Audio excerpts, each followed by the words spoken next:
Alright folks, time for another Flat Earther debunk. This time we're going to do 7 Club. Airplanes debunk the globe. No they don't. Airplanes maintain rigidity in space using something called a 3-axis gimbaled gyroscope. Well yeah, sort of. It's kind of part of the system, but not the whole system. Now remember, the gyroscope maintains inertia not dependent on the Earth's orientation, but its own position in space. So as the rotor in the center spins, it maintains its own inertial reference frame. Notice, before the rotor is spinning, you're spinning around and it's spinning with you. But as soon as you gear this up and get it working in its inertial reference frame, all of a sudden now you are spinning around it. On this 3-axis gimbal, it allows that to maintain rigidity in space, staying exactly where it was when it began spinning. The only way that it can move is when a force acts upon it. Now, in this 3-point gimbal, it's going to maintain that exact location, that exact inertial reference frame. As he's driving the car, you see how he's driving around it. It's going to stay in that same rigidity in space. Now, for those of you who believe he's really in space, they actually got the physics right here. See how it's just flipping all around the gyroscope, but as soon as he gears it up and gets that rotor moving, now it's maintaining its rigidity in space as he moves it around. Now, I believe it's augmented reality because they say this is how they keep the ISS in orientation. They use something called the 4 control moment gyroscopes, the rather large gyroscopes. I'll put a picture up after this. And they actually use it when, as orbiting the Earth, they have it controlling that it controls the pitch and the angle of the ISS, so they don't have to use propellant. And it maintains the ISS as it goes around the Earth. It pitches the ISS about 4 degrees per minute as it orbits around the Earth. And they can change it if we find that the ISS is pitching one way or the other too much. They have a computer control. They can change how these gyroscopes are spinning up. There's 4 of them. They spin around 6,600 RPM, and they're able to change how those are, and they'll actually change the pitch and the roll and how the ISS is oriented without using propellants, because propellants are very expensive, and so that way they can maintain propellants. So they do use gyroscopes, and they use them. They maintain this rigidity in space, and they use that exact phenomenon of how gyroscopes work to maintain the ISS, to maintain his orientation to the Earth. So he's kind of right, but he doesn't understand how it works. I'll put up a picture of what the system is, and you have an idea.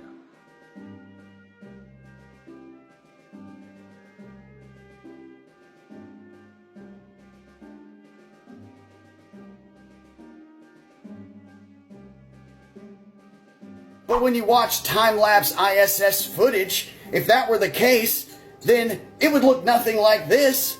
The Earth would be behind you, then in front of you. Remember, pilots use this technology and don't have to account for curvature. They always maintain rigidity in space, showing that artificial horizon staying the same, using that same gimbal. Now look at this. Look at the orientation when you switch your reference frame. That plane is nose directly up into space. To really drive home this rigidity in space thing, if the Earth were a ball that was spinning daily, then you could get this thing going mechanically, and as long as it was still going, in 24 hours, this would do a 360-degree rotation. Does that happen? No. And that's where 7 Club kind of fails to understand the basics of how airplanes actually maintain their orientation, and they have something called a inertial navigation system, so INS, and it uses gyroscopes, plus it uses some other sensors and stuff to help maintain that. I'll show you a video of this as well in a second. Also, his whole thing about that a mechanical gyroscope would not show the rotation of the Earth, but one that's been proven, thanks Bob, for with a ring laser gyroscope.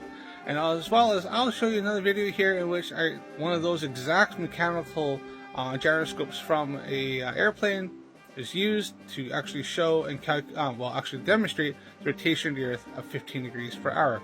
Look at my next video, you'll love it. And that's pretty much with Debunk 7 Club there, but let's watch this video now. The type of system that you can see on screen right now is one example of a moving platform INS. The center platform is supported by 3 gimbals, which allows it to rotate in all 3 directions. The outer one does roll, the middle one does pitch, and the inner circle does yaw.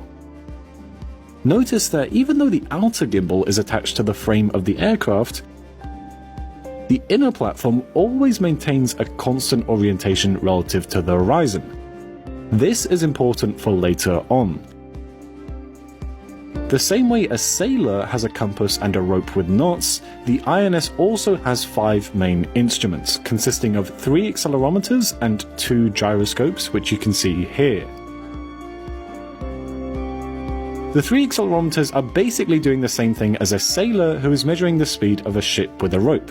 Except this time, we're not measuring speed, but we're measuring how the speed changes over time. This is really useful since aircraft are of course a lot more maneuverable than big and heavy ships.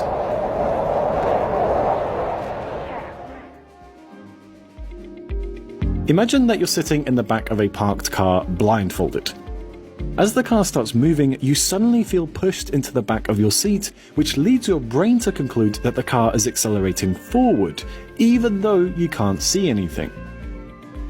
Moments later, you suddenly feel the weight of your body shift to the right, which gives you the impression that you're in a left-hand turn.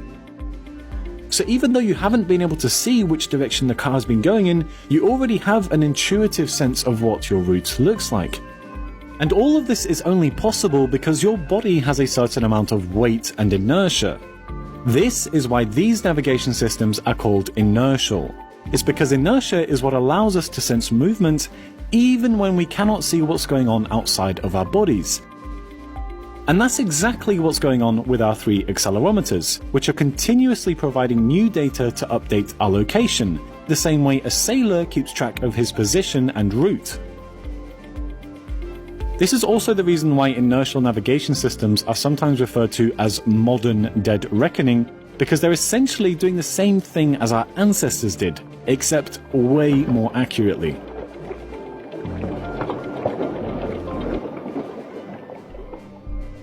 So now we know why the accelerometers are on this platform. Why does the platform itself need to tilt? Let's go back to the example of our blindfolded car passenger. If the car is parked on an uphill slope, you will of course feel as if you're being pushed into your seat. And you may be thinking, well, surely I could tell the difference between a car that is accelerating and a car that is parked on an uphill slope. But here's the thing. If your eyes are closed and you have no other reference aside from the force of your seat, then there is simply no possible way for you to tell which of these situations applies to you. And this isn't just a limitation of your body or your perception, this is a limitation of the physics of our universe, which means it also applies to our accelerometers. So coming back to our pitching aircraft, we now have to face a similar problem. If we attach our accelerometers to the frame of the aircraft, as soon as we start pitching upwards, the accelerometer will feel as if it is being pulled backwards. This is because a portion of gravity is now pulling in the backwards direction. And this is a big problem, because if we take a look at what the accelerometer is telling us, there is no way to know if it can be trusted or not, since gravity is now also playing a role in our measurement. So one of the solutions to this tilting problem is to always align the accelerometers with the horizon, because that way gravity will never interfere with our measurements. We do this by placing all our instruments on a moving platform, which is the reason we need all these gimbals. We can then use gyroscopes to tilt the platform such that it always stays level, regardless of how the aircraft is moving around it. Gyroscopes are essentially spinning wheels which always want to keep their orientation fixed, no matter what is happening outside of them. This makes them the perfect instrument for our platform, given that we want to keep it fixed relative to the horizon inside a rotating aircraft. Although gyroscopes are great at correcting for the rotation of the aircraft, they're actually too good. If you were to fly from the equator to the North Pole holding a gyroscope, from your perspective it would seem as if the gyro was drifting or wandering. This is due to two reasons. Firstly, due to the rotation of the Earth, the gyro will seem as if it is building up an error. Whereas actually, it's doing exactly what it was supposed to by keeping itself at a constant orientation relative to where it started off from.